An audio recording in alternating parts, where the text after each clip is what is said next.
This is Randy Finney with Right Side of the Chart, and today is Thursday, May 10th, 2024. It's 10:18 a.m. as I'm starting the video, so we're about 45 minutes into the trading day and wanted to get one update out to you. Might be the only one I get out today. I'm going to be offline here shortly. We've got to put the family dog down, get the vet en route now, so it's going to be those are always fun ordeals. So anyways, I want to just do a quick update because I see so many things at pretty significant resistance levels, kind of everything tying in together. And I'll tell you what it is. Basically, if you take QQQ, we're at that primary downtrend line.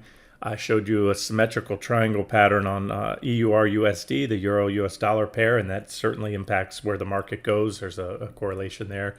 And then Treasury bonds as well, particularly the 10-year Treasury bond, still at that comparable downtrend line. So in a nutshell, this is it. This is where, the upper limits of where I wanted to see this bounce go to remain short.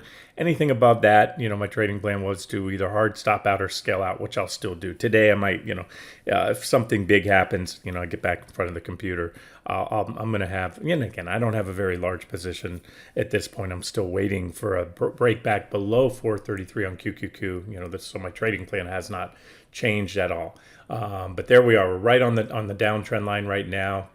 We had a brief pop this morning. If you go down, this is a daily chart. If you step down to a 60, you can see, here we go, this board's better.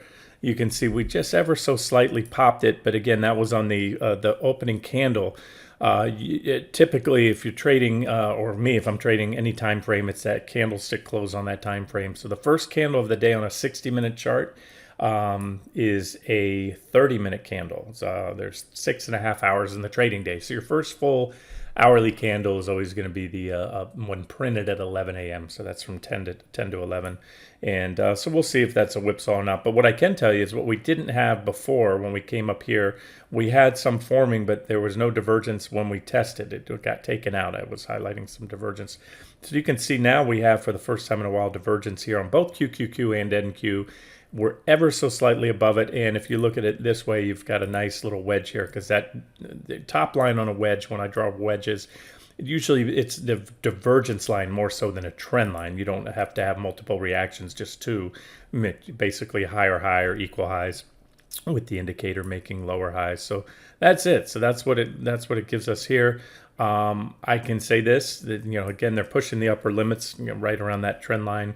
So how we close it today will matter. If we have a solid close above it, then we've taken it out.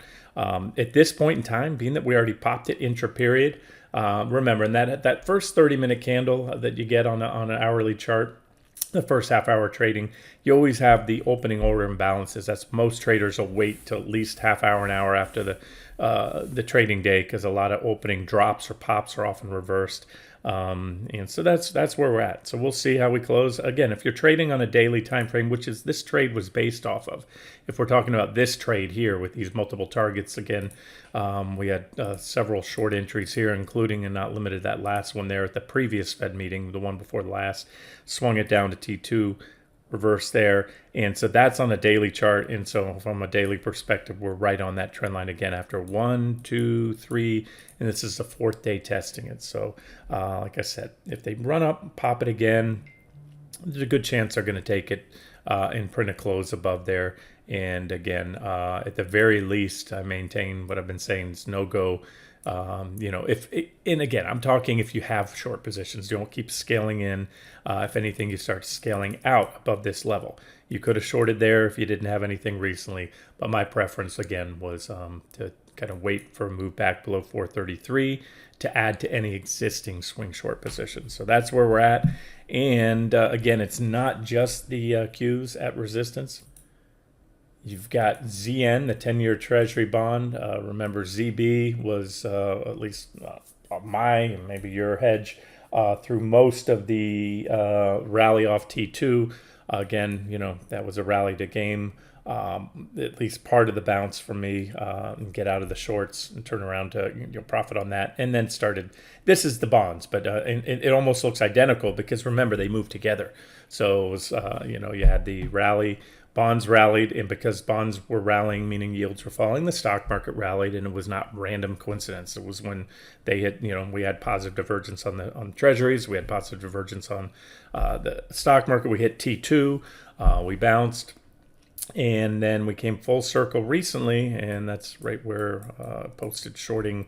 After closing out the ZB long, I told you ZN. I wanted a little less interest rate risk. Plus, this chart was more clear with the downtrend line to make an objective short entry than was ZB. So that was a big factor too. Then we put in this little divergent high at resistance. We fell back down. We made another test at it today, rejected again, and now you can see these are the levels I've had on here: 108.230. If we take that out, 108.230. It's going to be clear, I believe, to the masses that, and if QQQ gets rejected, that those trend lines are very significant. And then you should, if we can get another rejection here, be honest, I'm surprised we've been slogging around so long. When you go down to like a 15-minute chart or a 5-minute chart, I'll speak on that active trade too. I almost forgot that. This is where, remember, the active trade, we shorted there was two objective short entries, both the downtrend line being tested right here. This is a 5-minute chart.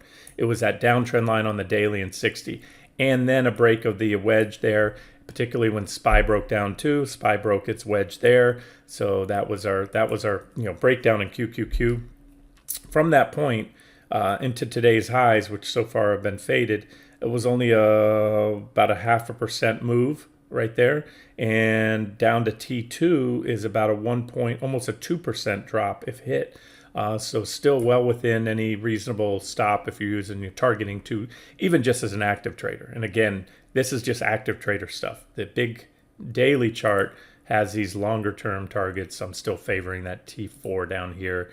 My scenario before, if you're catching up on this, was it will probably, if I'm correct, and we're going to come down here, if and when we take out T2, we'll probably be waterfalling at that point, coming down pretty hard. And then we'll overshoot T4 is what I suspect, what I call momentum fueled overshoot in the 200-day moving averages, maybe come down, hit T5, and then park around T4. But I'll let you know if and when we get there. We haven't even had the rejection off the trend line yet. So that's number one. Number two, we need to break 433. And then when that happens, I think we'll go out and take out T2. But remember, T2 was support. That's why I posted reversing there and going long. The fact that we had a reaction proves that I was right, that was support. So if I was right then, it's even better support now because we had the reaction, right? That's simple logic. So when that goes, that will be quite bearish. Now, I'm getting 1, 2, 3, at least 3 steps ahead. Right now, we still need to get rejected off this trend line, which is what I still favor. So that's it. There's your update there. Somebody asked about gold. Oh, let me get to euro. Somebody asked about an update in GDX gold. I told you recently, the last update I did was not even a week ago. I don't have very strong convictions. It's been a dead money trade, slogging around sideways. But what I did highlight recently was this symmetrical triangle pattern in EUR/USD. And there's also a pretty high correlation between both the stock market as well as gold with this currency Forex pair. And pretty much is when this is dropping, right? That is net bearish that's the dollar going down. And that's going to be net, depends at the time, but quite often bearish for gold to see this go down because that's the dollar going up. And therefore gold, it takes more dollars to buy an ounce of gold and vice versa. So we'll see. Now, if it breaks out this way, then that should be net bullish. Again, all I can tell you is these are indecision patterns. Bigger picture, the daily chart of the euro-US dollar pair still has it below this. That's the same downtrend line. This is that, I don't know why, maybe I've been hand drawing it in with the screen draw software, but that's the uptrend line. So that gives you that, actually I have it like this. That's the 60-minute chart. That's how I had the triangle drawn there. I had to be more accurate, coming in, catching these recent highs there. And then you have a bigger downtrend line just above it here on the daily chart, should this smaller one get popped. So in the euro, the PPO is still in bearish territory. So those are the big three I'm watching. And like I said, kind of summarize things too. which still has me favoring those targets and not interested in going long the indexes at this time. I'll just summarize it here. Again, the 60-minute chart, my preferred go-to swing trading time frame. You can see with this marginal new pop today, and if it fails, it hasn't failed, but guys, if it fails, that's going to be, what's the saying? There are lies and then damn lies or whatever, something like that. Well, there's bullish and bearish things in the market, and then there's damn bearish things. This would be very bearish if this fails, because that's a breakout. A lot of stops would have gotten popped today. I can almost guarantee, well, I can guarantee you, if anybody using technical analysis sees that trend line, and so that would be a lot of stops cleared. So if it fall back in there, what happens when stops are cleared and natural buyers step in too? So you have your short sellers that have their stops cleared, and then you have your long side traders that go in and buy the breakout. So two things happens that failed. It cleared out a lot of short interest, number one. It also, then you have the longs that went in and bought the breakout. They have their stops that start to get hit.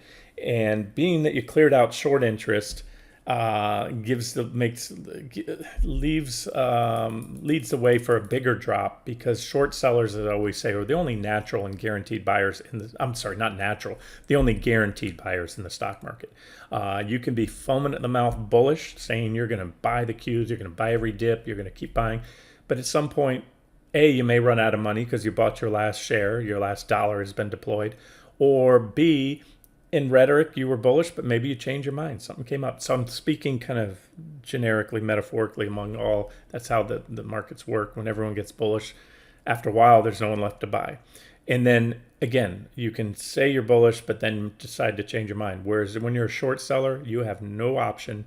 You are a guaranteed buyer. A gun has been placed to your head. At some point in the future, you must close out that trade, whether it's profitable or unprofitable. That's what short selling is. You borrowed someone else's shares. If I short QQQ, and you have QQQ at your broker at Fidelity, and you're long QQQ, I've literally maybe borrowing your share. I'm borrowing somebody's shares. That's how short selling works. The broker lends you someone else's shares that has a margin account, rehypothecation agreement that says, if you read the fine print, they can take your shares and lend them out. That's how it works. Naked shorting is not allowed, where the broker gives you, lets you short shares they don't actually have to give you. So, and that's my point, is that, short sellers have to cover, you have to close out the position. Long side traders never have to sell their position. They can write it down to zero if it wants, if a company goes bankrupt. All right, so that's that, and those are levels to watch. And we're back on the trend line on the 60-minute chart here. And this is what I want to point out. We have that divergence right there, negative divergence, which we didn't have until recently on QQQ, and very much still on NQ. Remember, I pointed out we still had it all along on NQ. It's kept me kind of hanging in there, riding this thing out.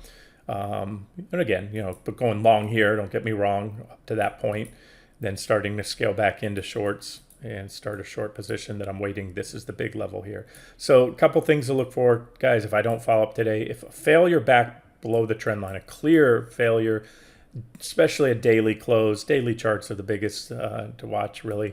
There's that wedge. And then boom, if that happens, then you have 18046 on NQ, the Nasdaq 100 futures, and which is comparable to about 433 on QQQ.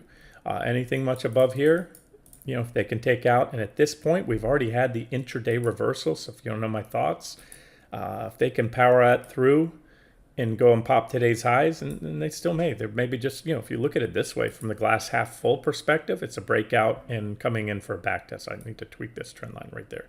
So breakout back test. So if you're bullish, here's where you buy. The breakout hasn't failed yet, guys. It's just been sold into, and we're back testing. So bulls want to see this. Short sellers, those short, may want to start stopping out, not too far above there, or wait for daily close. That's up to you. Or if you're going to add, wait for, there's 433, or it's right here. It's about 433.50 when you look at this 15-minute chart. So that's the update. Those are the big three I'm watching. We'll watch that euro, watch the Treasury bonds so far. Like I said, pretty nice rejection. And I'm sorry, I know sometimes folks don't trade futures. This is what it looks like on IEF. IEF is the 10-year bond, most watched by market participants. 30 is important too, but So far, a rejection at the trend line. So like I said, that's if that happens. If this happens, that means bonds are going down, and it means rates are going up. And typically the stock market doesn't like that, especially the fact that, I'm going to end it here because I got to get going. Orange zone. Remember, nothing has changed for a long time. We're still in the orange zone where the stock market, and that certainly was the catalyst for that 8% drop off the highs in QQQ down to T2. We got into here, and then when we started really moving down, make no mistake about it, that was the drop that was the fundamental catalyst that caused the drop in QQQ. And make no mistake about it, remember we went long treasuries as off the bottom, and that was the treasuries going up, meaning rates went down, and that was the catalyst to pop this little counter trend bounce we had off T2. If that's what it is, a counter trend rally, which I still suspect. Right into downtrend line resistance. So if this goes down, rates are going to start going back up, and the stock market's going to not like it. If we break out, remember, we do have some comparable trendline resistance not far ahead on a TLT, the 30-year bond. But as of now, that's it. We remain in that orange zone.